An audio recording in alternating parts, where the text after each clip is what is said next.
I want everyone to start off by imagining yourself in this scenario.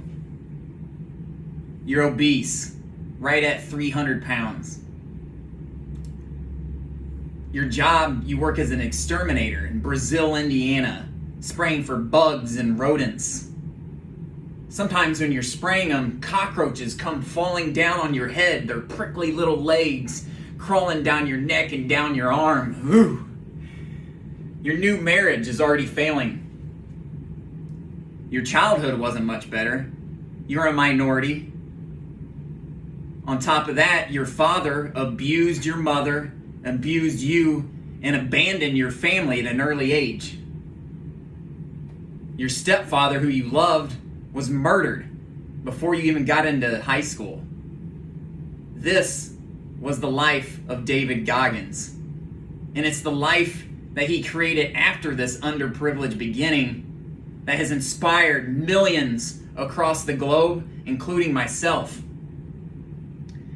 My goal is to tell you how he did this and maybe inspire you to accomplish some of your dreams too. We all have two voices in our head. We all have the one voice that says, "Hey man, it's okay. Sleep in. Hit that snooze button. My knee's a little sore. I don't need to go on a run. I just went into work early yesterday." And then we have that other voice in our head that says, "Hey motherfucker, get your ass up. It's time to go to work. It's time to go for a run." You can't have this entitled mindset just because you ran 3 days in a row that you can have the day off. It's the voice we hide from. It's the one we don't want to listen to, but it's the one that reveals our deepest fears and anxieties. It's the one we need to listen to the most, because we all have a choice every single day to be better than the person that we were yesterday. I'm going to give you 3 life lessons today to get you on that path. And they are extreme ownership, mastering your mind, and the 40% rule. Extreme ownership. First and foremost, in your attitude. Having a positive attitude at the base of everything that you do in life is very, very crucial. It also means, regardless of your circumstances, overcoming victimhood is vital in your success. That means not making excuses, not blaming other people, owning your mistakes. When David Goggin started doing that, it changed everything for him. Number 2, mastering your mind. Most important one in my eyes, we have 2,000 to 3,000 thoughts every single hour. Most of us are slaves to these thoughts. We're running on autopilot. But these thoughts, those voices in our head, they're the ones that are preventing us from becoming the best selves that we can be in the world.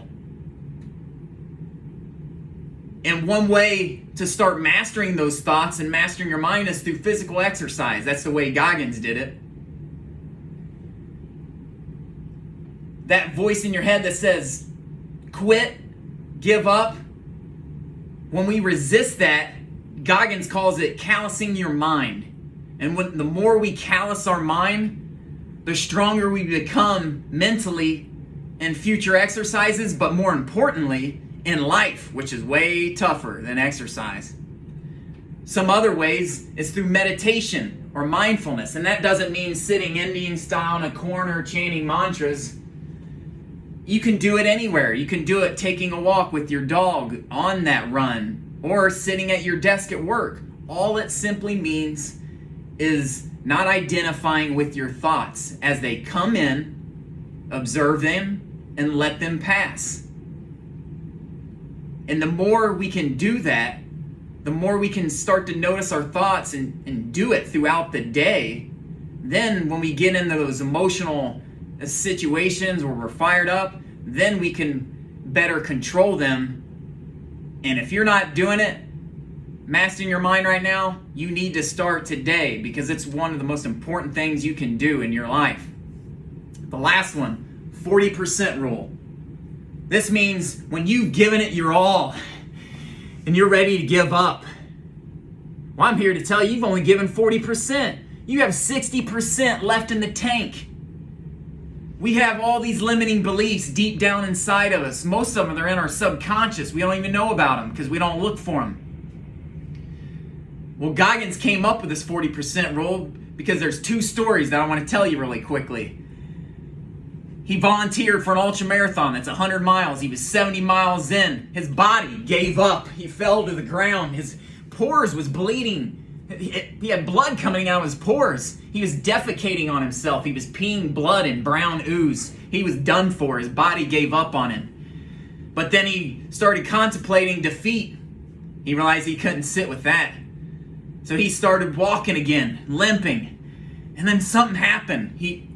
A reservoir deep inside him, he started running again. He ran 31 more miles and completed that ultra marathon. Navy SEALs training. He got through Hell Week. Fractured his shins. He knew if he went to the medic, they would pull him out of Navy SEAL training. So he hid it. Because that's what happened the first two times after Hell Week. They pulled him out for injury. So he took his tube socks, wrapped them around his shins, and stuffed him in his boots like soft casts. He had several weeks left to Navy SEAL training. He ran over 60 miles across those few weeks on two broken legs and became a Navy SEAL.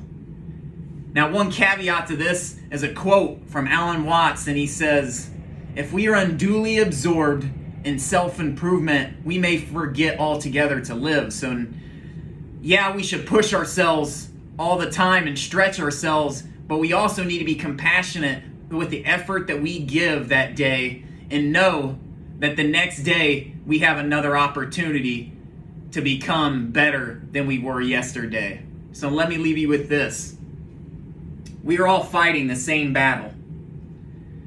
All of us are torn between selling for comfort or performance, mediocrity or being willing to suffer in order to become our best selves every damn day. So the next time you feel yourself wanting to quit, give up, too tired, dig deep, channel that Goggins mindset, and find out what you're truly made of. Stay hard.